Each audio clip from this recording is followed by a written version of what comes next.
Perkenalkan, nama saya Nyoman Artana. Saya mahasiswa Profesinas angkatan 26 di Stika Surya Global Yogyakarta pada tahun ajaran 2021-2022.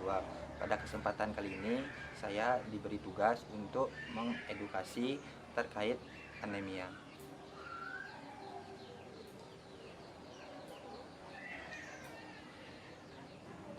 Kemarin kan saudara saya ke dokter dan katanya dia itu kena anemia. Bisa dijelaskan nggak anemia itu seperti apa?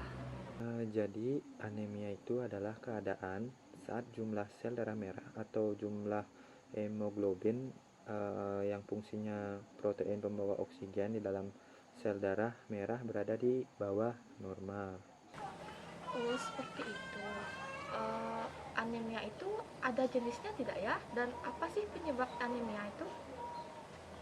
Penyebab anemia itu tergantung dari jenis-jenis anemia itu tersendiri. Jadi anemia itu ada 4, anemia megaloblastik yaitu kekurangan vitamin B12 atau gangguan metabolismenya.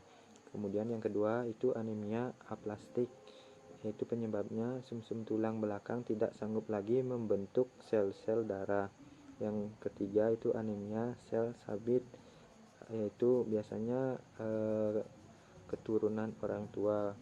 Terus yang terakhir itu anemia defisiensi basi, yaitu penyebabnya pendarahan menaun atau faktor nutrisi menjadi penyebabnya, seperti itu.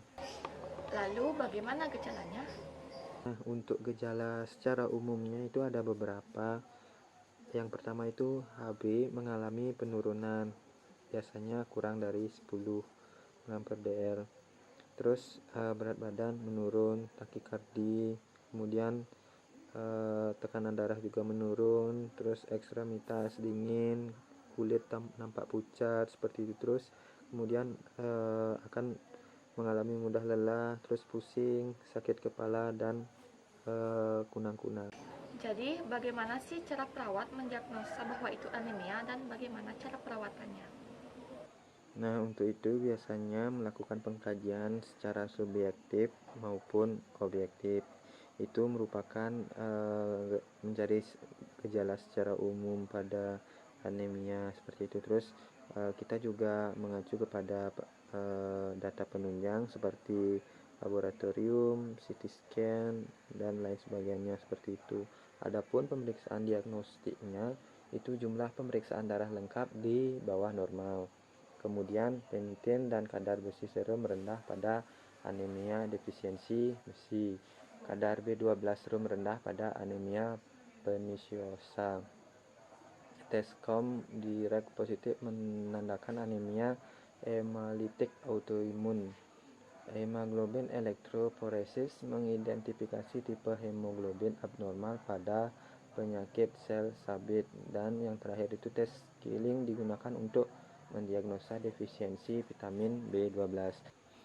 Jika sudah mendapatkan data-data yang kita perlukan, maka kita sudah bisa untuk menegakkan diagnosa. Perfusi jaringan tidak efektif berhubungan dengan perubahan ikatan O2 dengan Hb.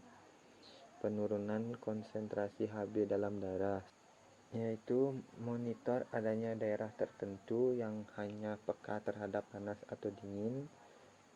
Kemudian monitor adanya paretes, instruksikan keluarga untuk mengobservasi kulit jika adanya lesi atau laserasi. Gunakan serum tangan untuk proteksi. Batasi gerakan pada kepala, leher, dan punggung. Kemudian monitor kemampuan BAB dan kolaborasi pemberian analgetik. Kemudian monitor adanya tromboflebitis. Kemudian diskusikan mengenai penyebab perubahan sensasinya, seperti itu.